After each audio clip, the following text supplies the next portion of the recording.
మన రోజు వాడే ట్యాబ్లెట్స్ మన విటమిన్ డెఫిషియన్సీకి కారణమని మీకు తెలుసా? మనం రోజు పొద్దున్న లేవగానే కొంతమంది కొన్ని ట్యాబ్లెట్స్ వాడుతూ ఉంటారు.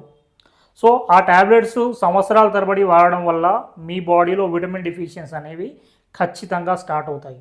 సో చాలామందిలో రెగ్యులర్గా కాళ్ళ నొప్పులు, కీళ్ళ నొప్పులు అనే ఎర్లీ ఏజ్లోనే చాలామంది బాడీ పెయిన్స్, జాయింట్ పెయిన్స్ అని చెప్పేసి చెప్తూ ఉంటారు. సో వీటన్నింటికి కారణం ఏంటో తెలుసా? మీ విటమిన్ డెఫిషియన్సీస్. సో రెగ్యులర్గా మీరు ఈ ట్యాబ్లెట్స్ ఒకవేళ రెగ్యులర్గా వాడుతూ ఉంటే మీరు కొద్దిగా జాగ్రత్త పడండి. అవసరం అయితేనే ఈ ట్యాబ్లెట్స్ వాడండి, లేకుంటే వాడకండి. సో ఏ విటమిన్స్ అనేవి తగ్గుతాయి ఏ ట్యాబ్లెట్స్ వల్ల అనే దాని గురించి ఈ వీడియోలో తెలుసుకుందాం. ముఖ్యంగా common medications can cause vitamin deficiencies. So ఈ విటమిన్ డెఫిషియన్సీస్కి ముఖ్యంగా కారణం ఏంటంటే మీరు రెగ్యులర్గా కొంతమంది పొద్దున్న లేవగానే యాంటాసిడ్స్ వాడుతూ ఉంటారు. అంటే పొద్దున్న లేవగానే మీరు వేరే ట్యాబ్లెట్స్తో పాటు యాంటాసిడ్ ట్యాబ్లెట్స్ కూడా వాడుతూ ఉంటారు. సో ఈ యాంటాసిడ్స్ వాడడం వల్ల అంటే ప్రోటాన్ పంప్ ఇన్హిబిటర్స్ అంటారు, అంటే గ్యాస్ ట్యాబ్లెట్స్ అంటారు జనరల్గా మన దగ్గర. ఈ గ్యాస్ ట్యాబ్లెట్స్ రెగ్యులర్గా వాడడం వల్ల ఏమవుతుందంటే మీకు కాల్షియం తగ్గుతుంది, ఐరన్ తగ్గుతుంది, క్రోమియం తగ్గుతుంది, విటమిన్ B12 తగ్గుతుంది, ఫోలేట్ తగ్గుతుంది, అండ్ విటమిన్ D కూడా తగ్గుతుంది. సో రెగ్యులర్గా మీరు వేసుకునే పొద్దున్నే గ్యాస్ ట్యాబ్లెట్స్ వల్ల ఏమవుతుందంటే మీ కాల్షియం అబ్జార్ప్షన్ జరగదు, విటమిన్ D అనేది తగ్గుతుంది. సో దీనివల్ల ఏమవుతుంది, మీకు జాయింట్ పెయిన్స్ అనేవి ఎర్లీ ఏజ్లోనే స్టార్ట్ అవుతాయి. సో రెగ్యులర్గా ఈ యాంటాసిడ్స్ అనేవి వాడితే, ఇంకా పెద్దవాళ్ళకైతే రెగ్యులర్గా వాడుతున్నారు అనుకోండి, ఆటోమేటికల్లీ మీరు యాంటాసిడ్స్ వాడుతున్నప్పుడు విటమిన్ D అబ్జార్ప్షన్ జరగదు, కాల్షియం అబ్జార్ప్షన్ జరగదు. సో దానివల్ల బోన్ స్ట్రెంత్ అనేది జరగదు. సో నొప్పులు మీకు జీవితాంతం అలానే ఉంటాయి. Next, birth control pills. ఇప్పుడు పెళ్ళైన కొత్తలో కొంతమంది బర్త్ కంట్రోల్ పిల్స్ వాడుతూ ఉంటారు, ఇంట్రాయూటరైన్ డివైసెస్ వాడుతూ ఉంటారు. సో ఈ బర్త్ కంట్రోల్ పిల్స్ అనేవి రెగ్యులర్గా తీసుకోవడం వల్ల మీకు ఏమవుతుంది, ముఖ్యంగా folate, calcium, vitamin B2, B3, B6, vitamin B12 and magnesium కూడా తగ్గిపోతుంది. సో రెగ్యులర్గా మీరు బర్త్ కంట్రోల్ పిల్స్ వాడితే మీకు ఇన్ని రకాల విటమిన్స్ తగ్గిపోతాయి. మనకు విటమిన్ B కాంప్లెక్స్లోనే vitamin B2, B3, B6 and vitamin B12 తగ్గిపోతున్నాయి, and folate, calcium and magnesium కూడా తగ్గుతుంది. సో ఈ intrauterine devices, birth control pills వాడుతున్న వారు జాగ్రత్త పడండి. నెక్స్ట్, ఇంకొకటి చాలామంది మనం చూసేది ఏంటంటే అవసరం ఉన్నా అవసరం లేకపోయినా, డాక్టర్ చెప్పినా చెప్పకపోయినా పిల్లలకి కూడా చాలామంది ఏం చేస్తారంటే దగ్గో, జలుబో, జ్వరమో రాగానే, సీజన్ చేంజ్ అవ్వగానే జనరల్లీ ఏదో ఇన్ఫెక్షన్ వస్తుంది, రాగానే నార్మల్ ట్యాబ్లెట్స్ వాడకుండా డైరెక్ట్ యాంటీబయాటిక్స్ అనేవి వాడుతున్నారు.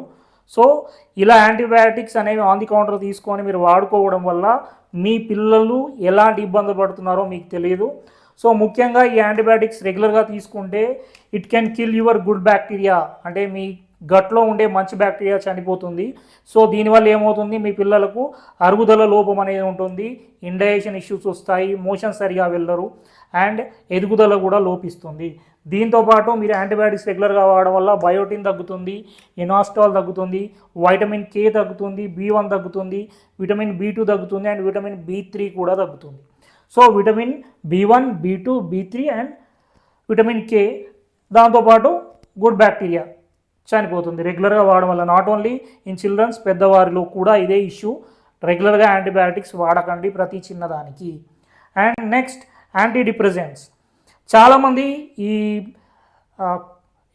డిప్రెషన్లో ఉన్నవాళ్ళు, లేకపోతే చాలామంది నిద్ర పట్టట్లేదనో, లేకపోతే ఏదో సూసైడల్ టెండెన్సీస్ ఉన్నాయనో, లేకపోతే ఏదో ఒక బాధ ఉందనో, ఇలా ఉండడం వల్ల ఏమవుతుందంటే చాలామంది డిప్రెషన్ నుంచి బయటపడడానికి యాంటీ డిప్రెసెంట్స్ అనేవి కొన్ని రోజులు వాడండి అని డాక్టర్స్ చెప్తారు. కానీ ఇది చాలామంది రెగ్యులర్గా తీసుకుంటూ ఉంటారు. సో దానివల్ల మీకు ఏమవుతుంది, CoQ10 తగ్గుతుంది, and vitamin B2, vitamin C1, vitamin B6 and vitamin B12 తగ్గిపోతాయి. సో ఇవన్నీ విటమిన్ డెఫిషియన్సీకి కారణం మీరు రెగ్యులర్గా యాంటీ డిప్రెసెంట్స్ అనేవి రెగ్యులర్గా వాడడం. సో ఇంకొకటి, అందరూ రెగ్యులర్గా బీపీ కోసం మెడిసిన్స్ వాడుతుంటారు. Even at the age of young ఏజ్లో కూడా విటమిన్ డెఫిషియన్సీస్ గల కారణం ఏంటంటే యంగ్ ఏజ్లోనే బీపీ కోసం రెగ్యులర్గా ట్యాబ్లెట్స్ తీసుకోవడం వల్ల ఏమవుతుందంటే అంటే మీకు బీపీ ఉన్న వాళ్ళు రెగ్యులర్గా బీపీ ట్యాబ్లెట్స్ తీసుకోవడం వల్ల మీకు calcium, magnesium, CoQ10, potassium, sodium, దీంతోపాటు vitamin B1 and vitamin B6 ఇవి తగ్గుతాయి. సో ఎవరైనా అవసరం ఉంటేనే డాక్టర్ ఖచ్చితంగా వాడాలని చెప్పితేనే ఇవి వాడండి, లేదు అంటే ఖచ్చితంగా మీకు విటమిన్ డెఫిషియన్సీస్ ఉంటాయి. సో అందరిలో అంటే జనరల్లీ చూసేవి ఏంటంటే గట్ ఇష్యూస్, మీకు అంటే డైజెషన్ ఇష్యూస్ అనేవి చాలా మందిలో మనకి ఇబ్బంది పడుతుంటారు. గ్యాస్ట్రిక్ ఇష్యూస్ అని, ఐబిఎస్ అని, ఇలా చాలా రకాల డైజెషన్ ఇష్యూస్ అంటే అరుగుదల లోపంతో చాలామంది వస్తుంటారు. అండ్ దీంతోపాటు జాయింట్ పెయిన్స్, చిన్న ఏజ్లోనే సర్వైకల్ లంబార్ స్పాండిలైటిస్ అని, లేకపోతే మోకాళ్ళ అరుగుదల అని, ఇలా జాయింట్ పెయిన్స్తో వస్తున్నారు. ఎందుకు వస్తున్నారు? బికాస్ మీరు ఇవి రెగ్యులర్గా ఈ తప్పులు చేయడం వల్ల మనకు విటమిన్ డెఫిషియన్సీ అనేవి జరుగుతున్నాయి. మీ బాడీ విటమిన్ అబ్జార్ప్షన్ అనేది చేయట్లేదు. మీరు ట్యాబ్లెట్స్ వేసుకుంటున్నారు, మంచి ఫుడ్ తింటున్నారు, ఇవన్నీ ఎక్కడ పోతున్నాయి? ఇవన్నీ మీ బాడీ అబ్జార్బ్ చేయట్లేదు. ఎందుకంటే విటమిన్ డి తగ్గింది, అండ్ కాల్షియం తగ్గింది, విటమిన్ డి B12 తగ్గింది, ఇట్లా అన్ని రకాల విటమిన్స్ అనేవి తగ్గిపోతున్నాయి కదా. సో మీరు తినడం ఒకటే సొల్యూషన్ కాదు, దాన్ని అబ్జార్బ్ చేసుకునేదాన్ని కూడా మన బాడీ సన్నద్ధమై ఉండాలి. సో మీరు ఇవన్నీ రెగ్యులర్గా వాడితే, యాంటాసిడ్స్, యాంటీబయాటిక్స్ రెగ్యులర్గా తీసుకుంటూ ఉన్నారనుకోండి, మీకు ఇంకా లైఫ్ మొత్తం ఖచ్చితంగా ఏదో ఒక బాధతో, ఏదో ఒక హెల్త్ ఇష్యూస్తో బాధపడుతూ ఉంటాం. సో అనవసరంగా ట్యాబ్లెట్స్ వాడకండి. Thank you for watching. I'm doctor Satish Rao.